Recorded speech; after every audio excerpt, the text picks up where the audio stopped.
Vamos lá então, iniciando aqui os nossos estudos, o Evangelho segundo o Espiritismo, capítulo 25, Buscai e achareis. Nós estamos agora no item número 2, Olhai as aves do céu, né? A partir daqui do a partir do número 6, que é o tema que a gente vai estudar no nosso encontro de hoje. Temos aqui uma passagem dos Evangelhos, no livro de Mateus, capítulo 19, versículo 21, e capítulo 25, versículo 34. Ou 19 a 21 e 25 a 34, né? Não temos aqui o número do capítulo. Em que é uma passagem bastante poética, ela é bastante...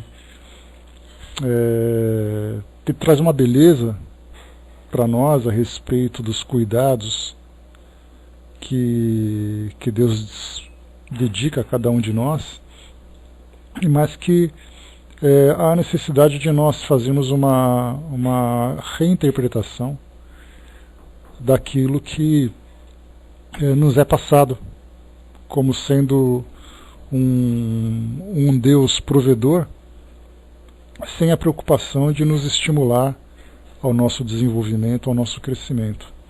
Então nós vamos ler aqui essa passagem para a gente ver a beleza poética que tem, né, nesse ensinamento. Então, é dito para nós aqui: não queirais entesourar para vós tesouros da terra, na terra, onde a ferrugem e a traça os consomem, e onde os ladrões os desenterram e roubam.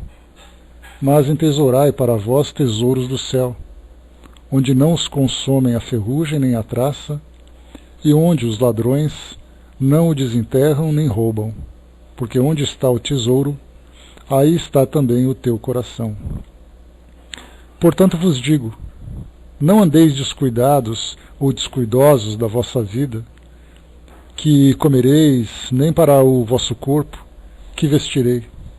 Não é mais a alma que a comida, e o corpo mais do que o vestido?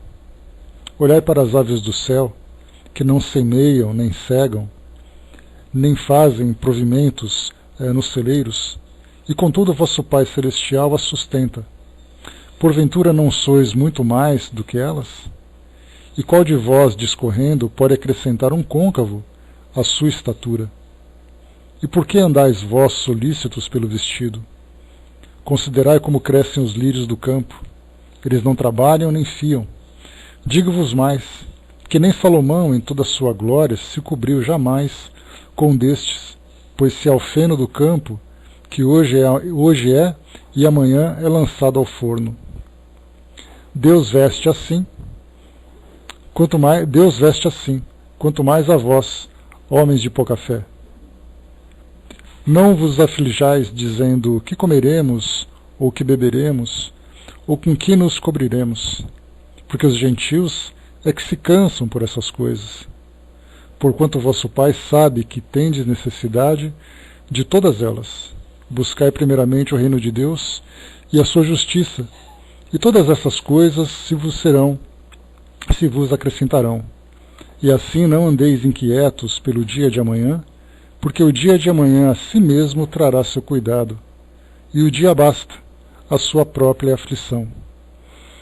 Essa passagem aqui então, bom dia João, bom dia Sandra, aqui essa passagem ela fala para nós exatamente sobre a atenção de Deus para todos nós que somos suas criaturas, que viemos ao mundo e somos sustentados exatamente para que não caiamos nessa aflição de buscarmos fervorosamente, muitas vezes até precipitadamente, com muitos desequilíbrios, muitos sofrimentos, em busca daquilo que possa nos sustentar. Então, isso foge exatamente da nossa realidade, que nos coloca sob uma lei fundamental, que é a lei do trabalho, aquela lei que nos impulsiona ao desenvolvimento intelectual, o desenvolvimento moral também, pelas consequências das nossas realizações, e naturalmente somos estimulados exatamente por essas necessidades. Quando nós fazemos uma avaliação, bom dia Tuti, quando nós fazemos uma avaliação sobre a importância de nós estarmos aqui encarnados, nós lembramos que na nossa programação reencarnatória é apresentado para nós uma série de lições, de experiências que vão nos ajudar no nosso desenvolvimento, sempre dentro do campo moral. Tudo que diz respeito aqui ao nosso mundo diz respeito ao campo moral. Ou seja, o que nós faremos diante das circunstâncias de equilíbrio, diante de uma situação de sofrimento, diante de uma situação de necessidade. Então muitas vezes a gente pensa, poxa, mas eu vim aqui e trago uma doença, eu vim aqui e passo por uma necessidade. Na verdade, tanto a doença como a necessidade, nesse caso, experiências que são sempre dolorosas para todos nós, em maior ou menor intensidade, a grande pergunta é de que forma que nós vamos nos comportar diante disso. Qual é exatamente o nosso grau de equilíbrio que nós precisamos alcançar para manter sempre a nossa serenidade, sempre manter essa sintonia com Deus. Porque eventualmente quando nós somos colocados diante de situações difíceis, é muito natural que nós nos distanciemos, em virtude da revolta, em virtude da inconformação, né, ou da inconformidade, né, de que nós somos tomados. Então, sempre somos testados nessa questão da fé. E aí, eventualmente, acabamos caindo, né, fraquejando, exatamente porque nós não somos atendidos nas nossas necessidades segundo o nosso entendimento. Então, ao nos programarmos para vir aqui ao mundo físico, o cenário onde nós vamos nos encontrar, sem dúvida nenhuma, traz grande influência no nosso desenvolvimento. Porém, o que nós devemos sempre considerar é que ninguém vem aqui sem o amparo necessário para poder se desenvolver. Então nós já temos aqui uma infraestrutura, temos aqui uma logística programada, criada, estruturada exatamente para nos receber. E a partir desse momento em que nós nos estabelecemos, vem então as experiências morais que nós vamos vivenciar. O grande problema é que grande parte daquilo que nós vivenciamos, e Kardec já trouxe para nós isso várias vezes, falando sobre as aflições atuais, as aflições, a grande maioria das aflições que nós mesmos geramos, sendo que existem aquelas que fazem parte da nossa história, mas muitas delas nós mesmos criamos, devido aos estímulos que nós recebemos o tempo todo, para nos colocarmos dentro de uma posição na sociedade, buscarmos um reconhecimento, satisfazermos ambições, caprichos. Então nós vamos nos envolvendo, nós vamos nos afundando cada vez mais nessa busca incessante e desesperada para poder satisfazer exatamente a esses caprichos.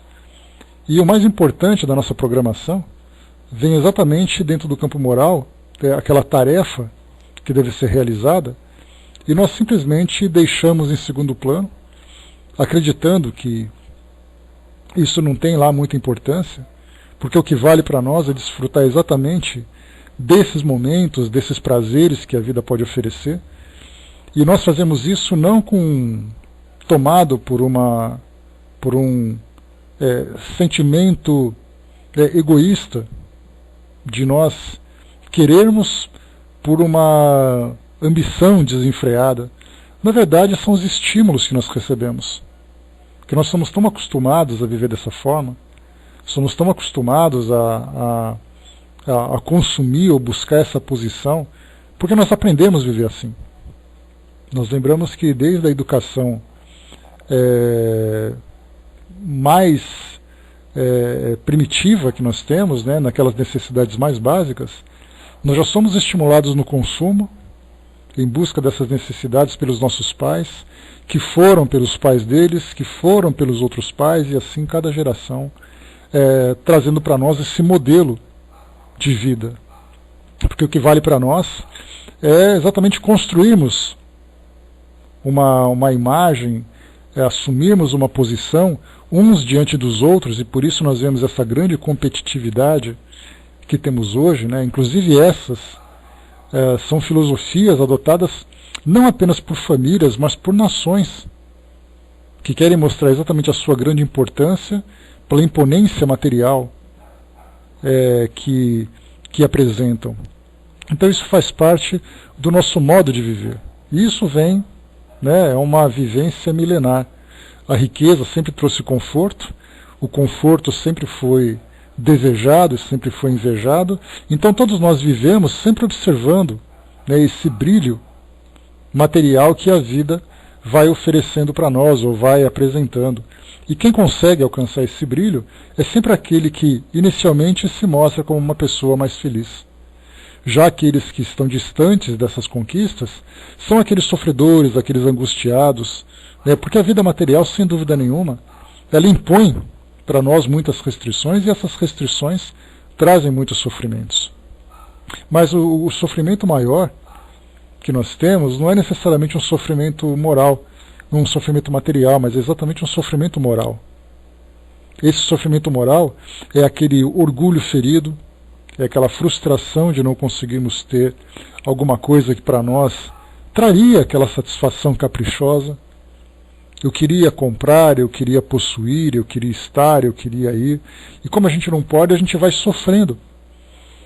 A gente pode perceber que de repente você quer comprar alguma coisa, você quer ter alguma coisa, e como não consegue, a gente fica naquela depressão, naquela angústia, né? Poxa vida, não, mas que droga de vida, por que eu não tenho um trabalho melhor, aquela coisa toda. Mas a gente pode perceber que, de um modo geral, claro que nós temos ali as experiências que são realmente dolorosas, de muitas privações, e nesses casos são experiências específicas para essas pessoas desenvolverem valores que estavam ali adormecidos ou estavam ainda num estado latente para se desenvolverem.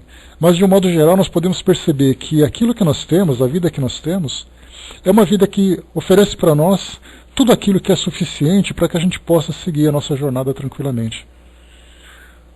Temos ali aquilo que é mais básico. A gente lembra, né, das colocações que Chico Xavier fazia, e principalmente era uma necessidade que ele tinha de demonstrar o seu modo de viver.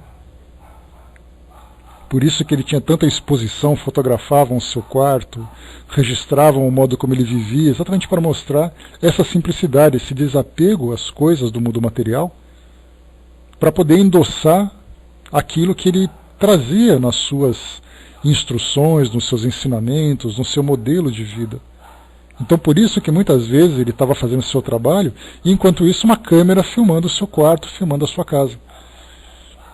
Para fazer aquela comparação, porque não teria sentido, como lamentavelmente nós vemos na atualidade, muitas vezes aqueles que pregam, né, ou aqueles que falam sobre um modelo de vida espiritual, ostentando luxos materiais. Não falamos apenas de líderes religiosos, falamos de pessoas comuns, que se colocam como espiritualizadas, mas por outro lado, paralelamente, demonstram uma ambição, porque querem, porque precisam sentir essa importância, baseada muito mais nas suas posses do que no seu modo de viver, por aquilo que ela é, e não por aquilo que ela tem. Então, esse modelo que mostra para nós assim que o que nós precisamos, de fato, para sobrevivermos, temos o nosso trabalho, que seria a nossa fonte de renda. Essa fonte de renda seria necessária apenas para nos dar o nosso lar, comprar as nossas roupas, comprar a nossa comida. E isso já seria suficiente para que nós vivêssemos. Nós precisamos de alimento, de abrigo e de roupa. É o básico. Claro que a gente vai dizer, mas a vida não se resume só nisso. A vida se resume, claro, nos prazeres. E aí a gente pensa que eu preciso sim de um teto para morar, mas é claro que não pode ser qualquer teto. E também não pode ser em qualquer lugar. É claro que eu preciso me vestir, mas eu não vou vestir qualquer coisa. Eu vou vestir algo que me eleve a autoestima. Naturalmente, quando a gente fala em elevar a autoestima, é porque a nossa estima não está definitivamente estabelecida. Ela sempre tem os seus altos e baixos. No caso de quando nós alcançarmos um desenvolvimento moral sólido, nós não teremos mais aquela preocupação em massagear o nosso ego para elevar a nossa estima. Nós já teremos um grau de confiança suficientemente sólido, concreto, estabelecido, em harmonia com Deus, que nós não precisamos mais desses acessórios, desses adereços, para fazer com que nós nos sintamos valorizados. Que nós percebemos assim, eu preciso comprar alguma coisa, eu preciso ser reconhecido, eu preciso de ser elogiado para que eu me sinta bem.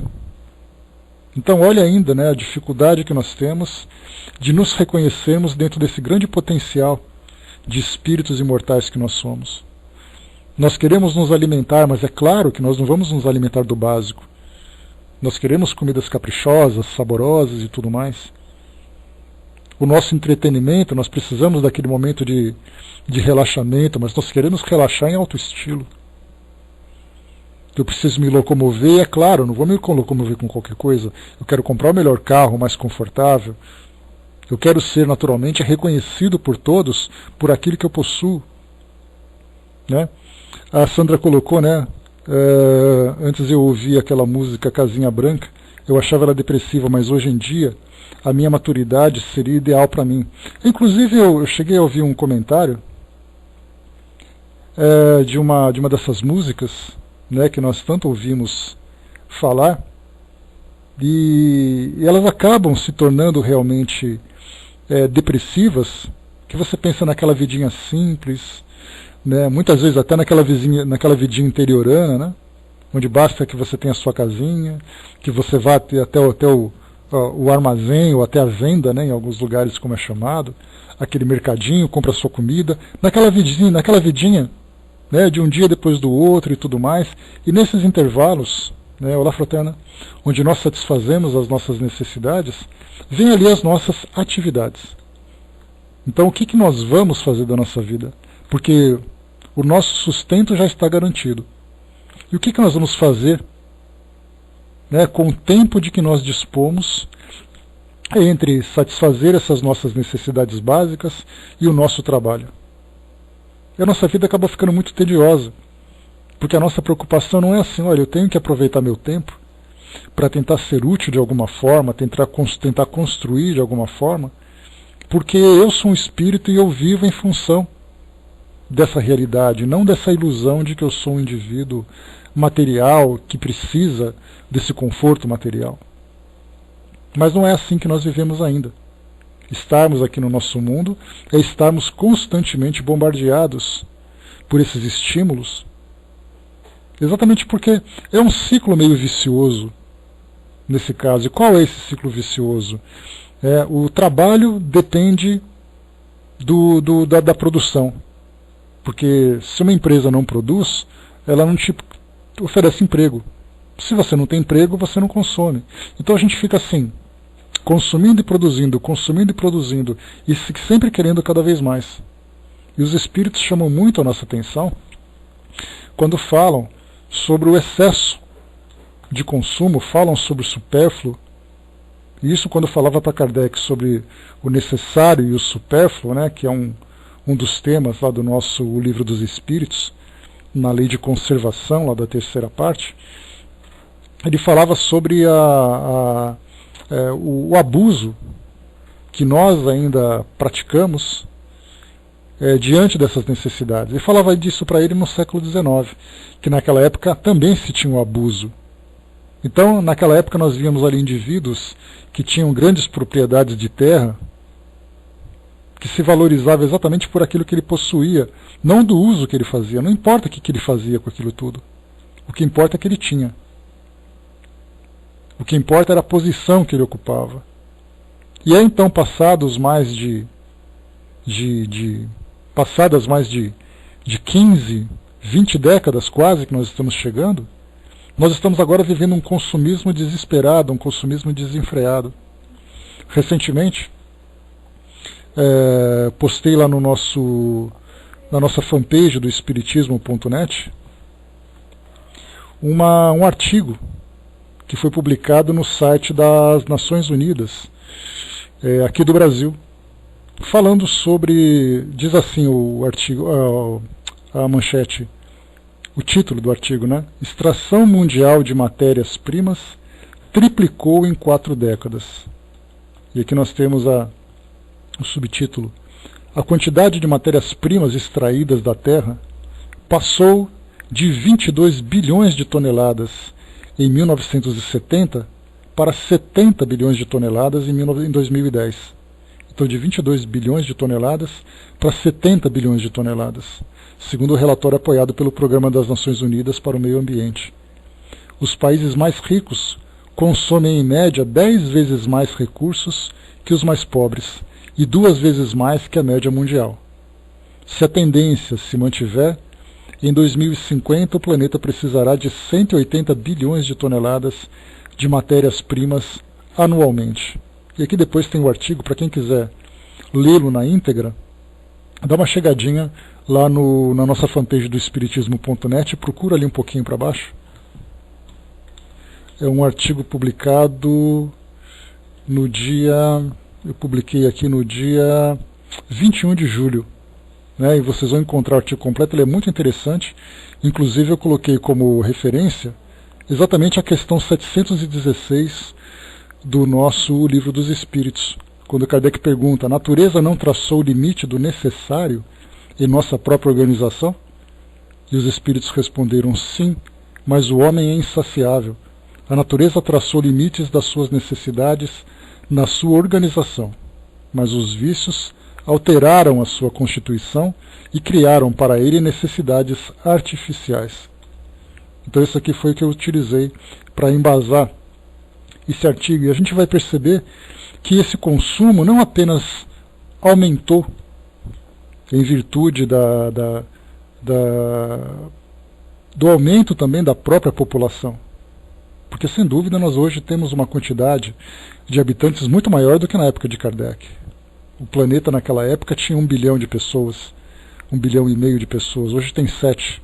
Então, setuplicou a quantidade de habitantes no planeta e, consequentemente, aumentou também o próprio consumo.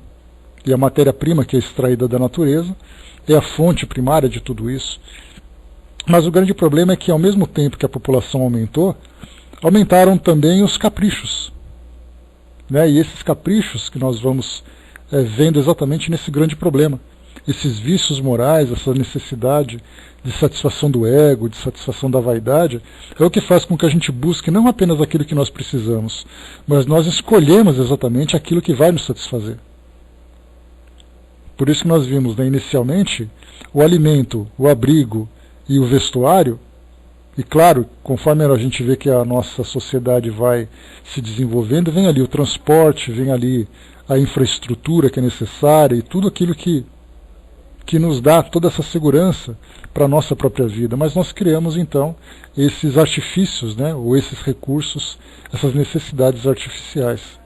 E elas se tornam para nós um grande problema.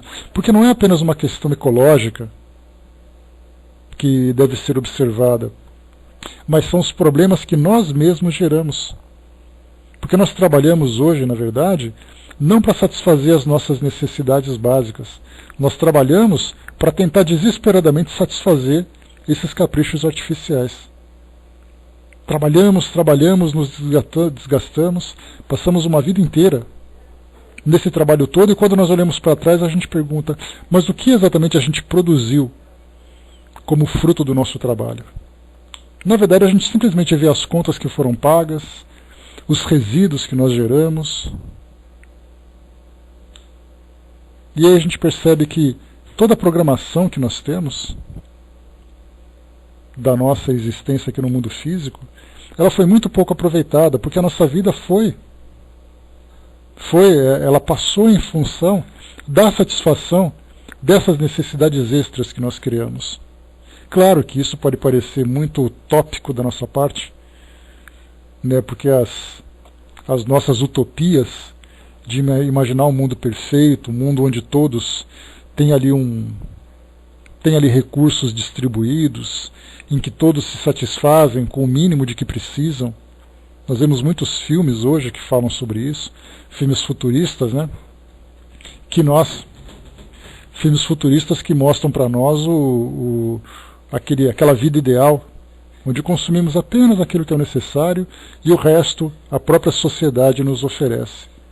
Mas de uma utopia dessa vida perfeita, nós encontramos muitas vezes uma distopia, que é exatamente o oposto. A distopia é aquele mundo perfeito, aparentemente, mas que nos bastidores mostra o caos. Então hoje nós temos ali toda aquela aparência que passam pelas ruas, das pessoas que passam pelas ruas, exibindo as suas posses, as suas propriedades, exibindo todo o seu status, mas que nos bastidores mostra uma angústia muito grande, uma insatisfação, uma frustração muito grande. Então aquilo que na aparência para nós pode parecer um mundo ideal, ao contrário disso nós vemos, né, na pobreza dos países, daqueles trabalhadores que passam uma vida inteira de sacrifício para satisfazer o capricho daqueles que consomem. Então aquilo que para nós parecia ser um mundo perfeito, ele se torna na verdade um mundo bastante problemático. E nós, enquanto espíritos comprometidos, como nós vimos no início, com essa programação moral que nós temos aqui, nós vemos exatamente que nós estamos simplesmente marcando passo no mesmo lugar, ou muitas vezes vivendo pequenos avanços, mas deixando a nossa programação, né, a programação das nossas vidas em segundo plano. Porque o que vale para nós é o momento e agora.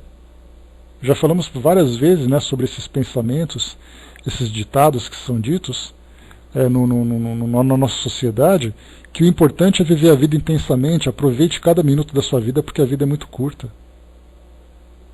O que vale é você viver, você ser feliz, você ser alegre, mas o que é exatamente essa alegria, essa felicidade? Que não seja apenas satisfazê-las pelo orgulho e pela vaidade e por esses vícios que nós alimentamos. O Brás colocou lá em cima, né, Sócrates, ao entrar em um mercado na Grécia, disse: que bom olhar tudo isso e saber que não precisa de mais nada, né? É um pensamento extremamente válido. Porque a gente começa a observar exatamente assim o que existe no mundo e do que eu preciso exatamente no mundo. E vemos toda aquela ostentação, toda aquela fartura de coisas que praticamente não precisamos, de acordo com as necessidades básicas que nós temos. E por isso que elas são chamadas de necessidades básicas. Porque simplesmente é a base para a nossa sobrevivência, o resto é excedente. A Sandra colocou: morei 3 meses em São José dos Pinhais, no Paraná, início do ano, e foi muito feliz, né? É aquela vidinha básica, né? Bem tranquila, bem calma, sem muita ostentação. Né? O Brás lembrou ali sobre os resíduos que nós geramos, né? Sem dúvida nenhuma, trazem para nós, né, grandes problemas, e já são problemas, e nós teremos que encontrar formas de resolvê-los. Felizmente a gente tem ali um resultado de tudo isso, que é exatamente o desenvolvimento da nossa própria inteligência. A gente vai ter que se virar para criar fórmulas, encontrar soluções para resolver esses problemas que nós mesmos criamos. Mas claro, né, como acontece nas próprias guerras também, nós criamos as guerras e a partir das guerras nós desenvolvemos tecnologia que acabam depois sendo utilizadas na vida civil, na medicina, né, na engenharia. Vários e vários resultados positivos chegam para nós. A Cindizinha colocou, né, necessidades artificiais que acentuam ainda mais a nossa impaciência e imediatismo. E cada vez mais, porque o que nós vemos hoje, né, quando eu falo para vocês que nós somos constantemente bombardeados por esses estímulos, basta você ligar a sua televisão assistindo a um programa e não precisa esperar no intervalo. Né, o intervalo ele vai mostrar para nós ali as propagandas dos produtos, né, dos patrocinadores daquele programa, que vão sustentar aquele canal. e tudo mais, mas no programa em si, é apresentado para nós ali um padrão de vida, onde são escolhidos aqueles que trazem beleza, aqueles que vivem uma vida, claro, que é uma vida fictícia, uma vida de prazeres, de satisfação, não de prazeres viciosos naturalmente, mas é claro que todo mundo sente prazer em entrar numa casa bonita, em ter ali propriedades, ter ali as suas posses, né? Então a gente vê que você vê o tempo todo na televisão um modelo de vida criado artificialmente que nós, infelizmente, nem sempre conseguimos alcançar.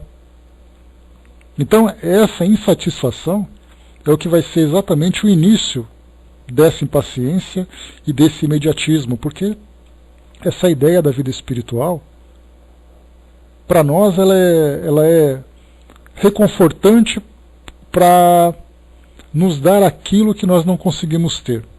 Então a gente pensa assim, não, eu fui uma pessoa que tive uma vida muito simples, uma vida muito humilde, mas eu tenho certeza que no céu tudo será diferente. Então começa a projetar para o futuro aquele conforto que ele não tem agora. Mas na verdade ele não tem agora esse conforto exatamente porque ele vive essa inconformação. De imaginar que no mundo espiritual ele vai ter aquela felicidade, aquela tranquilidade, ele não vai ter, se ele não conseguir mudar o modo de pensar.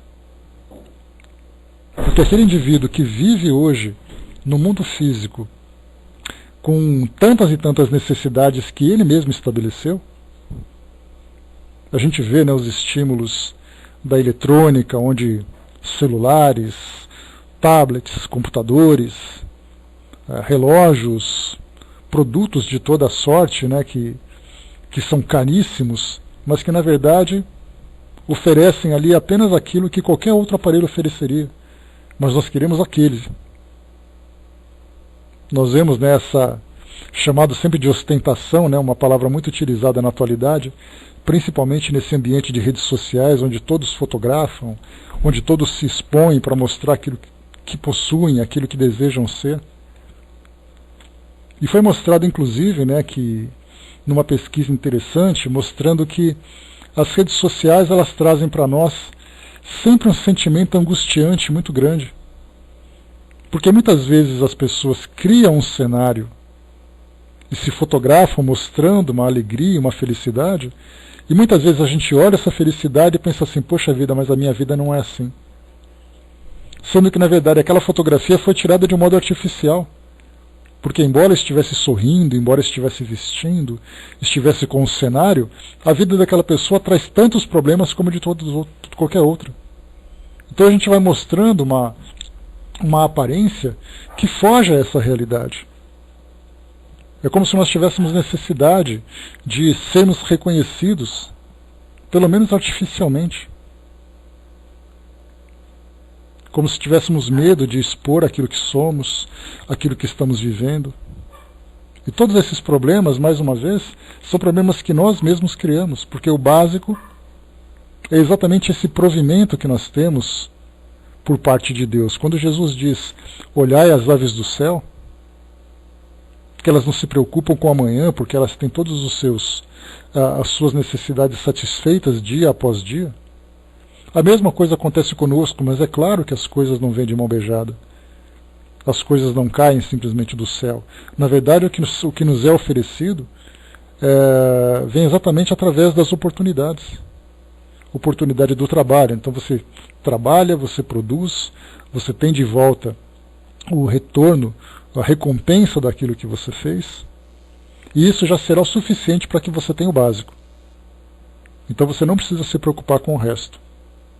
Seriam mais ou menos essas as palavras que nós ouviríamos. Você vai reencarnar, eu vou te oferecer aquilo que você precisa para cumprir a sua jornada e depois retornar para cá como um espírito bem-sucedido. Mas aí, então nós chegamos aqui e começamos a receber exatamente a sermos influenciados por aquele padrão de vida. Porque você precisa ter, você precisa ser reconhecido, você precisa ser alguém importante, mas ser alguém importante para quem? E aí nós percebemos que toda essa importância, ela se dá exatamente porque nós precisamos desse reconhecimento do ambiente onde nós vivemos. E aí aquelas necessidades básicas já não são mais o suficiente para nós queremos mais. Mais e cada vez mais. E quanto menos nós conseguimos satisfazê-las, mais angustiante é a nossa vida. E aquela vida triste, né? Que a gente já pensa assim, né? Na próxima encarnação, eu quero nascer numa família rica. Você não está nem preocupado no tempo que você vai passar no mundo espiritual, onde é a nossa própria realidade. A gente está preocupado em voltar para poder viver essa felicidade aqui, e não a felicidade do lado de lá. Então a gente sai daqui já querendo voltar de um jeito diferente. Mas espera aí, nós estamos aqui para retornar para o lado de lá. E não lá para retornar para cá. Então isso mostra para nós que quando nós vamos aprendendo sobre o espírito, o princípio inteligente, que tem uma vida essencialmente moral, não é uma vida material, que tem a necessidade, na verdade, de desenvolver os seus valores, o seu potencial, e não simplesmente ostentar aquilo que não pertence a ele. Tanto não pertence, que basta que ele retorne ao plano espiritual através da desencarnação, que tudo aquilo que ele achava que pertencia vai ser simplesmente dilapidado, distribuído, tomado, estragado, destruído. Então nada nos pertence. E isso para nós é muito difícil, porque é claro que quando a gente conversa sobre esse tema, dá a impressão de que basta um estalar de dedos que nós não teremos apego nenhum. E é claro que todos nós gostaríamos de ganhar na Mega Sena, para termos ali um pouco mais de conforto, mas mesmo assim nós vamos perceber que a Mega Sena não vai ser o suficiente. E nós vemos essa fraqueza muito clara quando vemos na televisão essas reportagens, esse cenário de corrupção que nós temos. Uma pessoa que conseguiu desviar 300 milhões de dólares, o que um indivíduo desse vai fazer com dinheiro desse? Mas é que a coisa está tão fácil, está tão provocante, que quanto mais tem, mais quer. O indivíduo que esconde ali uma quantia, né? Eu falei 300 milhões, mas vamos colocar uma quantia mais singela, vamos colocar só 30 milhões. 30 milhões. O que nós faríamos para gastar 30 milhões? Eu me recordo de um filme, de uma comédia, em que o enredo era um grande prêmio de um determinado valor, $1 milhão, não me recordo, e que a pessoa tinha 24 horas para gastar aquele prêmio, senão ela teria que devolver tudo. Alguma coisa nesse sentido. E tinha algumas regras, que ela não podia gastar com isso, não podia gastar com aquilo. E ela não conseguiu gastar em 24 horas. E a gente pensa assim, mas se fosse eu conseguiria fazer isso. Então a gente vê que a gente fica tão ganancioso de ter as coisas, que mesmo com as coisas que nós temos, nós queremos mais. E é claro que psicologicamente a gente tem aquele medo da insegurança, aquele medo de nos faltar alguma coisa. Então a gente vai acumulando. A nossa própria história, como seres humanos, mostra que essas dificuldades que a própria natureza vai nos oferecendo, porque tem hora que nós temos ali uma colheita farta, e depois no ano seguinte nós temos ali uma seca, uma destruição que falta. Então nós vamos acumulando. Então inicialmente nós temos ali a justificativa de acumularmos para poder nos dar essa segurança. Só que o tempo foi passando, o mundo foi se desenvolvendo, a tecnologia foi nos favorecendo em muitos sentidos, mas esse instinto se manteve, de acumular cada vez mais, de ter cada vez mais. E isso mostra para nós aquela angústia, porque nós vivemos em função desses acúmulos. E exatamente essa vida em função desses acúmulos é o que provoca em nós. Né? Olá, Miriam. Nando, bom dia. São esses acúmulos que trazem para nós todas essas aflições que nós mesmos criamos. Porque o modo de vida que nós temos, girando em função dessas necessidades, é o que traz para nós tantas e tantas infelicidades. São infelicidades com relação ao consumo que nós não conseguimos ter, aos relacionamentos que não são satisfeitos. Porque inicialmente nós pensamos assim, nós vamos ter um relacionamento, mas ele será muito mais interessante se nós tivermos esse amparo material para nos sustentarmos. Então aquela vida de ter o casal vivendo naquela casinha branca, envelhecendo junto, já não é mais o suficiente. Porque o casal não quer uma casinha branca, ele quer uma mansão branca. Ele quer aquele apartamento de cobertura branco. Então tudo gira em torno desse estilo de vida que nós temos, de acumulação. E por causa disso a gente tem então todas as consequências negativas que tratam desse tema. O Brás colocou, acho que ser feliz na Terra, desde que não seja em detrimento de alguém, faz sentido. O Brás, como eu falei para vocês, a gente tem uma dificuldade muito grande de definir, né, o que é exatamente viver essa felicidade. Né, olá, André? Quando Jesus diz para nós que a felicidade não é deste mundo, ele não está dizendo que nós somos incapazes de ser felizes, de sermos felizes. Na verdade, ele diz para nós que as dificuldades que nós vivemos, né, as experiências difíceis que nós vivemos na Terra, nos trazem tantas preocupações e tantas aflições que nós não temos condições de nos desapegarmos de tudo aquilo que trata do mundo espiritual, do mundo material, para vivermos apenas essa realidade espiritual. Seria possível fazer isso? Sem dúvida que seria possível. Mas nós temos condições, temos ali valores tão desenvolvidos a ponto de nos dar condições de viver em função dos valores do espírito no mundo como o nosso? Ainda não. Essas necessidades são muito intensas para nós ainda. Nós somos ainda muito infantis no que diz respeito ao desenvolvimento desses valores. Por isso, essa felicidade, ela se baseia para nós ainda em torno daquilo que nós possuímos. Então, felicidade, amor, caridade, são valores que ainda são muito problemáticos de nós lidarmos, pelo fato de nós não entendermos ainda o seu real significado. Né, olá, Andréia? Miriam colocou aqui para nós, né, buscamos compensações o tempo inteiro. É o medo, a insegurança, né, vai sempre girando em nós essa grande expectativa. O Brás colocou, né, Cora Coralina tinha uma casa bonita pela época, mas tudo era muito simples. Essa simplicidade que muitas pessoas se satisfazem, elas dependem exatamente da educação que tiveram, do ambiente onde foram criados, da forma como foram criados, né? Mas nos tempos atuais, principalmente nos grandes centros urbanos, nessa correria toda que nós temos, né, quando se fala em São Paulo, por exemplo, que é uma das 5 maiores cidades do planeta, nós temos aqui tudo para nós é cronometrado. E cada tempo que você perde, você não calcula em coisas que você poderia fazer em qualidade de vida. Você sempre pensa naquilo que você perdeu. E essa perda diz respeito ainda ao mundo material.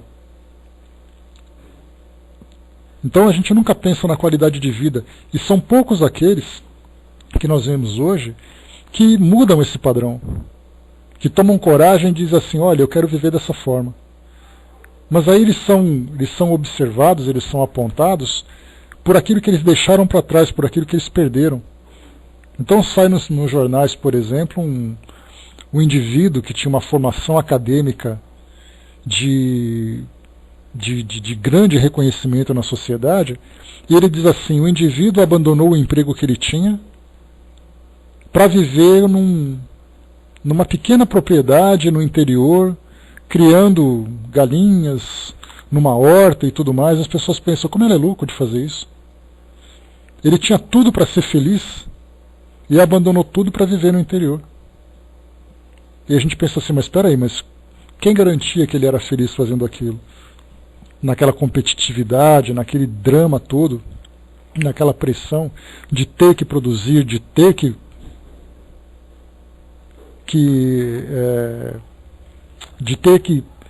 ser alguém importante dentro daquele ambiente. Então a gente vê que aqueles que abrem mão dessa posição que a sociedade acha tão valiosa, a gente sempre calcula isso como sendo uma perda. Então pensar em qualidade de vida, pensar em felicidade construída dentro do próprio indivíduo, para nós são coisas muito bonitas, mas são muito pouco práticas. Para nós a praticidade é exatamente isso. Tanto que quando nós observamos o estilo de vida que nós temos hoje, ele é ele é estruturado de um modo quase que planetário. Você pensa, fala para uma pessoa, uma criança, por exemplo, o que você quer ser quando crescer? O que você quer fazer da sua vida? Ele já estabelece então aquele seguinte caminho: ele vai estudar, ele vai se casar, ele vai arrumar um bom emprego, ele vai ter filhos, ele vai comprar aquilo que ele precisa, vai envelhecer e vai morrer. Então, na verdade, o nosso modo de viver está estruturado dentro desse mesmo molde. Ninguém foge disso. Então é uma coisa quase que automática. Então todo mundo que foge a isso, o indivíduo que diz assim, olha, eu não vejo necessidade de me casar com ninguém. Mas espera aí, você não vai casar? Ou então a pessoa acaba de casar, e aí, quando é que vocês vão ter filhos? O que você faz? Qual é o seu emprego? Ah, esse é o seu emprego? Você não vai estudar? Então, porque esse é o modelo que nós temos hoje. Então, de falar assim, olha, o indivíduo ele quer crescer, ele quer ser uma pessoa boa, ele quer ser uma pessoa generosa, ele quer trabalhar apenas para ter aquilo que ele precisa, o resto do tempo ele vai investir nos valores que ele precisa desenvolver, ele vai tentar ajudar quem precisa. Esse não é um tipo de modelo que nós achamos interessante. Isso para nós é uma coisa muito bonitinha para quem faz. Mas muitas vezes nós não temos condições de fazer, entre aspas, esse sacrifício para vivermos esses valores. Exatamente. E aí, dependendo da resposta, né, Miriam, a pessoa olha para cima e fala assim, ah, tá. Esse tá é uma coisa mais dolorosa que tem, porque mostra exatamente a decepção que o outro tem, fazendo com que você sinta mal por aquilo que você optou de ser, ou aquilo que, infelizmente, as circunstâncias acabou proporcionando. O Brás colocou, né, uma vez pedi a Deus um carro, né, ele achou que eu não estava. Na hora me deu um Fusca, andei nele de 12 anos, tá certo, né, Brás? Tem muita gente que fala assim, né, eu queria um carro, aí aparece o ônibus na esquina. Então vai lá, pega teu carro e vai embora. É o que dá para fazer, né? Obrigado, Cinzizinho. Então a gente vê assim que, claro, que esse padrão de vida que nós não temos como fugir dele de uma hora para outra. É algo que nós vamos transformando inicialmente dentro de nós. Somos nós que temos que estabelecer quais são exatamente as nossas prioridades. Quais são exatamente os nossos valores. Hoje nós já vivemos, né, temos um modo de viver que dá a impressão de que nós nos afundamos nele e não temos mais como sair. As coisas que nós temos para pagar, o emprego que nós temos que prestar conta, a dependência que nós temos, né, daquele padrão de vida que nós estabelecemos, em que você tem determinados gastos, dados os caprichos que nós temos, já temos ali aquela cota de despesas mensais que nós não temos como fugir daquilo. Então, na verdade, nós temos que começar a fazer essa mudança dentro de nós. De que modo exatamente nós queremos viver a nossa vida. E não viver sempre esse mesmo padrão. É muito interessante. Eu conversava com uma aluna minha, e ela falava sobre um trabalho que tinha que fazer, fazendo uma relação entre jovens, entre juventude e trabalho. E ela falava assim, mas eu não faço ideia, né? Ela é uma adolescente. Eu não faço ideia do que falar sobre isso. Para falar sobre jovem e trabalho, o que eu vou falar sobre tudo isso? Eu falei para ela, mas você tem tanta coisa para falar sobre isso, tem tanto assunto que um seminário não vai ser o suficiente. Ela falava, mas eu não vejo qual é a relação. Aí eu pensei assim, o que você quer ser quando crescer? Ah, não pensei ainda. Eu falei, então fica preocupada já, porque logo logo alguém vai te cobrar alguma coisa. Você já começa a perceber a relação que tem entre jovens e trabalho. Porque você vai ter que entrar no trabalho. E para você entrar nesse campo de trabalho, nesse mercado de trabalho, você vai ter que se preparar. Alguém vai te cobrar para você fazer alguma coisa. Você vai ter que escolher uma profissão. Essa profissão vai ter que ser seu sustento. E muito mais do que seu sustento, vai ser uma profissão que vai exigir de você o sucesso. E aí lembramos também quando pegava na Coreia do Sul, uma pesquisa, e também na Europa, saiu uma pesquisa de muitos jovens, já chegamos até a falar sobre isso uma vez, na Coreia do Sul em especial, uma quantidade assustadora de suicídio entre adolescentes. E aí começaram a pesquisar, mas por que tudo isso? Porque quando o aluno começa a chegar numa determinada fase da vida escolar, ele já começa a receber uma pressão para ele começar a decidir o que ele vai ser quando ele se tornar adulto. E muitos desses jovens, muito mais do que cobranças, precisavam de apoio e não recebem esse apoio. E aí então jovens, né, adolescentes de 15, 16, 17 anos de idade cometendo suicídio com medo de frustrarem suas famílias, de frustrarem os seus círculos sociais, de não serem pessoas bem-sucedidas. Já pensou? Ele entra numa faculdade e escolhe uma profissão medíocre? O que vão dizer dele dentro de casa, que ele é um incompetente, numa sociedade tão consumista como é o caso da Coreia do Sul? Onde tudo é tecnologia, tudo é bom emprego, tudo pessoas têm que falar vários idiomas, viajar pelo mundo todo, aquela coisa toda, e um jovem não consegue fazer isso. Olha que humilhação para ele e para a família. Cinzia colocou da última semana para cá, 2 jovens cometeram suicídio aqui, um de 16 e outro de 20 e poucos. Nesse caso nós temos, além daquela questão da própria frustração afetiva, né, que muitos jovens estão vivendo hoje, resultado também desse estilo de vida que nós temos, mostra nesses filmes que passam na televisão, adolescentes, né, se envolvendo com sentimentos intensos, aqueles atores bonitos que um olham para o outro e falam assim, você é o amor da minha vida. Com 16, com 17, com 18 anos. E aí o indivíduo aqui olha na realidade dele e percebe que ele não conseguiu viver tudo isso. Ou então no caso da mesma coisa acontece, né, com a perspectiva do futuro profissional que ele vai ter também acaba estando longe da sua realidade, ele começa a entrar em depressão, começa a ficar frustrado. Tudo isso é um resultado do nosso modo de viver. Então cabe a nós, que já temos ali uma vida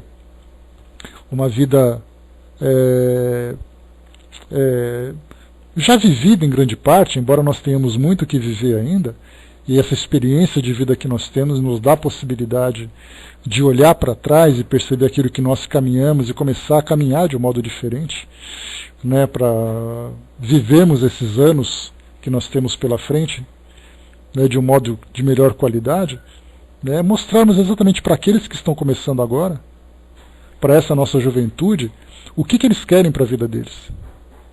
E observando isso que eles desejam, que é dar continuidade nesse mesmo padrão de vida que todo mundo está vivendo, começar a mudar esses valores. A perceber que a vida deles não pode ser, por exemplo, ditadas pelo orgulho e pela vaidade, porque esses são os 2 grandes problemas. O orgulho e a vaidade dizem que eles precisam ser algo muito mais do que eles precisam ser. Que eles precisam ter uma importância que não vai fazer nenhuma diferença para aquilo que eles devem se tornar. É uma importância fictícia, uma importância que simplesmente todo mundo acha que deve ter. Mas como é que a gente vai se desprender de tudo isso? Já que nós passamos ali encarnações e mais encarnações, vivendo sempre desse mesmo modo. Se a gente não consegue, pelo menos de uma hora para outra, promover essa transformação, a gente pelo menos começa a mudar aquilo que é o mais grosseiro. Aqueles apegos, aqueles caprichos, aquelas vaidades. A gente vai, não, isso não é para mim, isso não serve para mim. Apesar de eu gostar disso, eu já sei que eu não preciso gostar tanto. Não preciso sacrificar valores e experiências importantes por causa desses caprichos que eu sempre achei que eram importantes. Sandra colocou, hoje vivemos trancados em grades nas janelas e os ladrões soltos na rua, exatamente por causa dessa desigualdade social. Claro que a gente fala do caráter das pessoas, dos valores, né, do conteúdo moral que ela tem, e claro que elas são levadas muitas vezes para essa vida. Mas se fosse diferente, como diz o velho ditado, a ocasião faz o ladrão. E isso é muito claro. Que ocasião seria essa? Exatamente essa estrutura social que nós temos hoje, de estabelecer quem tem e quem não tem, quem pode e quem não pode, aqueles que são os mais fracos sempre vão se rebelar. E essa rebeldia, muitas vezes, se torna exatamente essa ocasião que faz o ladrão, que faz aquele que infringe a lei, aquele que comete, né, todas esses crimes que nós vemos hoje, porque se fosse numa condição diferente, não seria assim. A Sandra embaixo colocou também, né, mas já vemos um movimento contrário, jovens buscando a vida no interior com uma visão mais naturalista, né, tem acompanhado esse movimento. E é muito interessante também, Sandra, porque é claro que nós vemos que essa nova geração que vem chegando para nós, essa geração de espíritos com uma visão diferente, né, isso faz parte desse processo. Esses jovens que já não se importam, né, é uma minoria, infelizmente ainda, esses jovens que não se importam com esse desespero todo, né, que a sociedade cobra de todo mundo. De você ser, de você ter.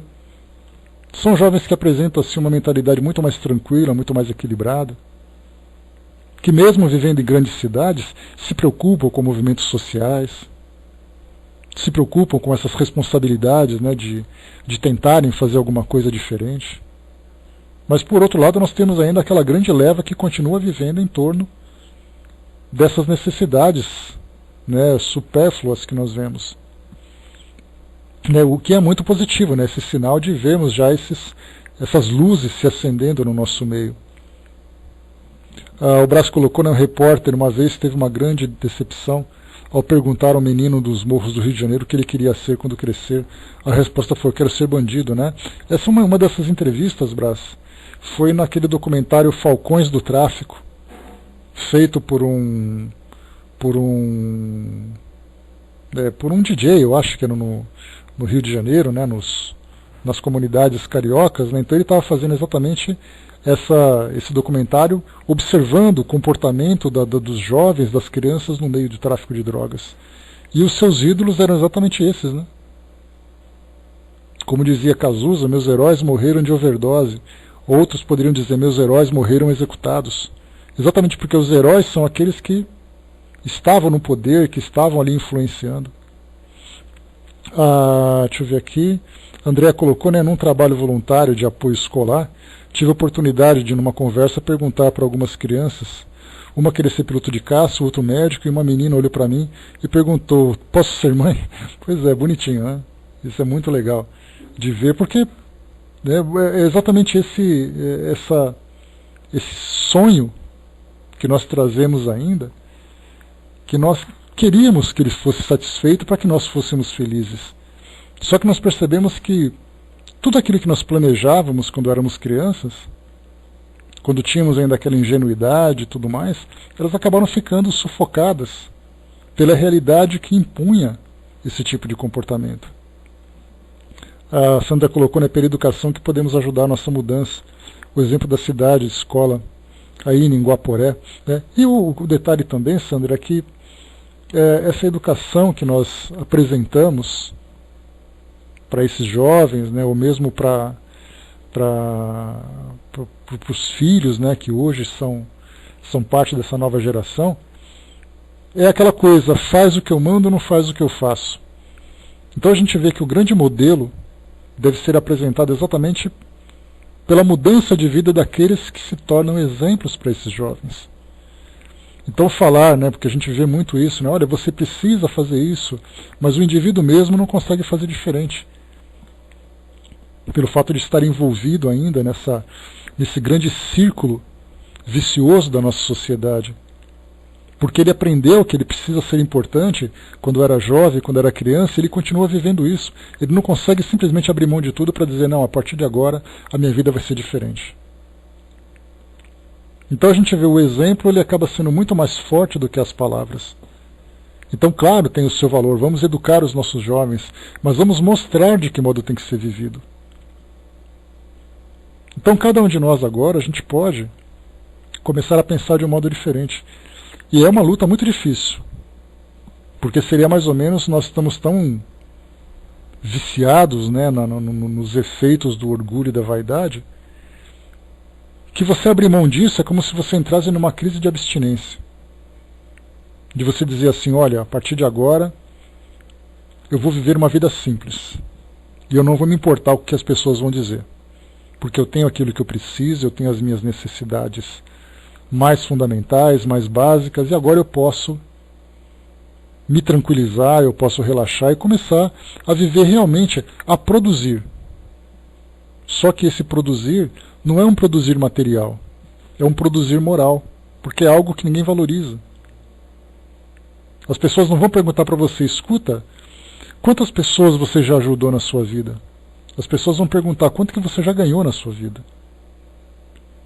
Então quando você começar a mudar, quando a gente começa a mudar o nosso padrão de vida, e começa a ser apontado, o nosso orgulho começa a cobrar essa posição que nós deixamos de ocupar. Então a gente vai começar a ficar com raiva das pessoas porque criticaram. Essa raiva, não quero mais falar com aquela gente.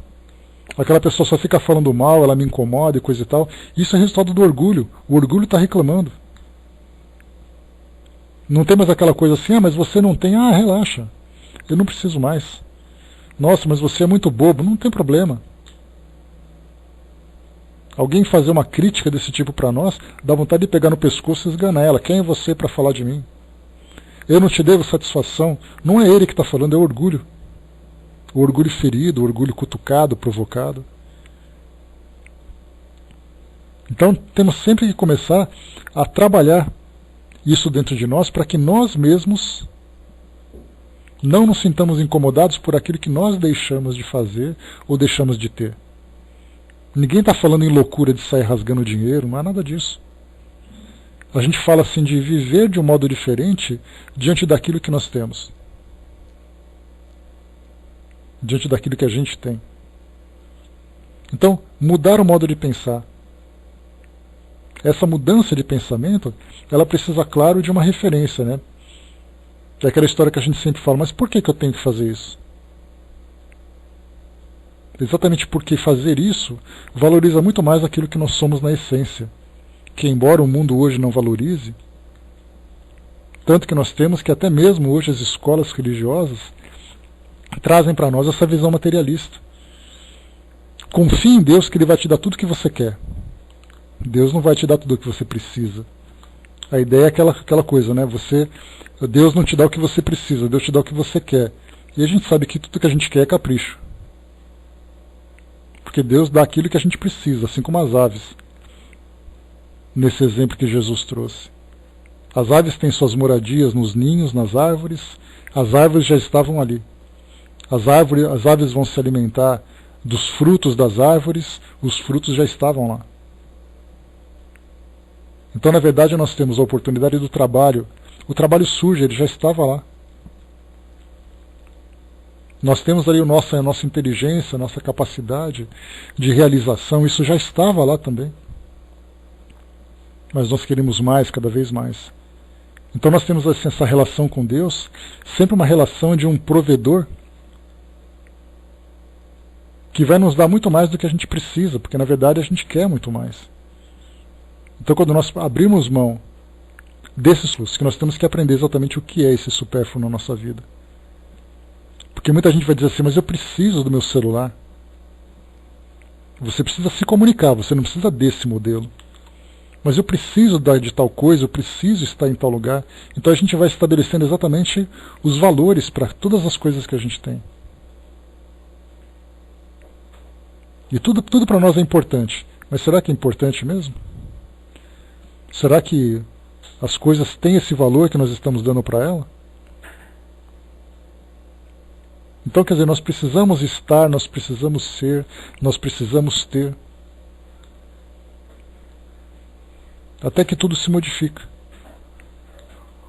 E aí então tudo começa de novo. só que agora valorizando muito mais aquilo que nós somos de fato. A Tuti colocou lá em cima, né? Para mim, um garoto que mora na favela disse isso: quero ser bandido. Ele apontou os dedos como revólver, né? 8 ou 9 anos, né? É uma influência do meio. Se nós pegássemos essa criança, né, Tuti, e colocasse numa escola, num ambiente diferente, numa família com pensamento diferente, talvez ele escolhesse outros heróis. Infelizmente, né? A Angelina colocou, né, existem muitos jovens nas favelas que estão fazendo a diferença. Felizmente nós encontramos, né, aqueles que conseguem, dentro de um ambiente como aquele, fazer esse trabalho diferente. É mais ou menos aquele que a Sandra colocou acima também. Nós temos jovens que estão mudando esse modo de viver, temos jovens que estão atuando de modo diferente. Isso é muito positivo, mas infelizmente ainda é uma pequena minoria, né? A Rô colocou para nós, né, a Mahanchanri colocou, grande desafio para os pais hoje, com essas crianças jovens, mas aquilo que eu coloquei para vocês, Chanri, né, os pais, o grande desafio dos pais não é simplesmente educar os jovens de um modo diferente. O grande desafio dos pais é mostrar para os jovens que eles próprios estão diferentes. Porque não adianta a gente querer dizer para o filho que ele tem que ser diferente se os pais continuam sendo os mesmos. Então o maior problema que nós enfrentamos é exatamente nesse sentido. Filho, vamos viver diferente. Não é assim, ó. Filho, viva a sua vida diferente. Esse vamos viver diferente é ali o grande desafio. Que para isso a gente tem que lembrar também que a gente tem que saber como fazer as coisas. Que infelizmente a gente não sabe como fazer. Porque muitos querem ser felizes dessa forma. Mas como alcançar essa felicidade? Não aprenderam, ninguém ensinou. As próprias religiões que trazem esse modelo de humildade e de simplicidade estão desvirtuando essa mensagem, levando por um caminho superficial, materialista, dogmático, e a mensagem propriamente dita fica em segundo plano. Então nem as religiões conseguem fazer esse papel. Quem vai ensinar para elas agora? Só para a gente poder finalizar, a Sandra lembrou aqui, quem tiver interesse, busque o site da cidade, a Escola AINE, para ver essa nova metodologia educacional, né? Não é só para crianças, é uma escola aberta aos adultos, também até para serem reeducados e tornarem multiplicadores, né? Então está aí a sugestão, quem quiser é muito legal. E a Miriam colocou, né, muitos pais reclamam da atitude egoísta dos filhos, mas não fazem nenhum movimento solidário com a família, né? Exatamente o problema que a gente tem. Faz o que eu mando e não faz o que eu faço. E aqui no nosso texto, a gente tem aqui a mensagem final que Kardec colocou para nós. Ele diz assim: não é através de leis que se decretam a caridade e a fraternidade. Se elas não estiverem no coração, o egoísmo as asfixiará sempre. Fazê-las ali penetrar é a tarefa do Espiritismo. Exatamente porque a doutrina mostra para nós uma realidade do Espírito, de fato, com maior clareza. Que mostra, sim, você está aqui encarnado, mas você sabe que a sua realidade não é aqui, a sua realidade é do outro lado. E o modo como você vive aqui vai refletir no que você vive lá. Então não adianta a gente querer alimentar fantasias de imaginar que no futuro tudo vai ser diferente. O futuro é a consequência do presente. Amanhã tudo vai mudar, se você começar a mudar hoje. Então tudo depende para nós, essa lei de consequências, de causa e efeito que a doutrina apresenta para nós, ela é suprema e definitiva. Se nós não a respeitarmos, sem dúvida nenhuma nós sofreremos as consequências. Isso não é um terrorismo espiritual, é simplesmente uma realidade. Nós somos seres que vivemos num mundo moral. O cenário que nós vivemos são os recursos que nós temos à disposição. Tudo aquilo que nós fizermos de positivo ou negativo vai refletir sobre nós de uma forma moral. Tanto é assim que a felicidade ou a infelicidade, o medo, a segurança, tudo isso é questão moral. Então aquilo que eu faço exteriormente reflete dentro de mim. E quando, né, nós nos reconhecermos como seres realmente imortais, a gente vai perceber que tudo que está à nossa volta são recursos que são colocados à nossa disposição. A Fraterna colocou, né, quando muito não seja, muda a nossa visão. Que, por consequência, né, nos leva a esse efeito moral. Então, quer dizer, pensemos dessa forma agora.